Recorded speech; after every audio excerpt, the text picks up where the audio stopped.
Aled Sion, cyfarwyddwr Eisteddfod yr Urdd. Ni wedi cael cyhoeddiad mawr gennych chi bore yma bod yr Eisteddfod yn mynd i fai Caerdydd yn 2019.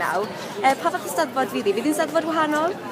Wel, mae'n mynd i fod yn wahanol fel mae'n 2005 a 2009. Mae gennym ni ganolfan millennium a llwyfan anhygoel yna, felly mae ond yn deg fod ni yn mynd nôl ac yn mor aml a phosibl mewn gwirionedd i roi y cyfleoedd yna i blant y pobl ifanc, fel bod nhw'n gallu cystadlu i geisio, perfformio a throidio llwyfan canolfan millennium Cymru.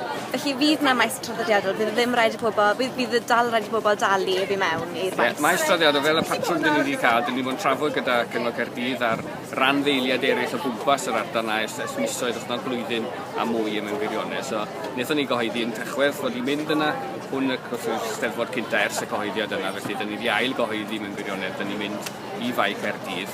Ac wrth gwrs mae gennym ni wersyll yn y ganolfan, felly dyn ni'n ffodus iawn mewn gwirionedd bod ni'n gallu mynd nôl a defnyddio'r adnoddau dyn ni wedi defnyddio yn ystod y dau ymweliad diwethaf. Beth yw'r atyniad i fynd i'r bai, achos does na ddim sbel wedi bod ers i chi fod yn adfetha? Wel, bydd yn ddegawd ers i ni fod yn adfetha. Mae gan yr Urdd yn ôl ein cytundeb gyda'r ganolfan ar hawl i ddod nôl bob 4 mlynedd.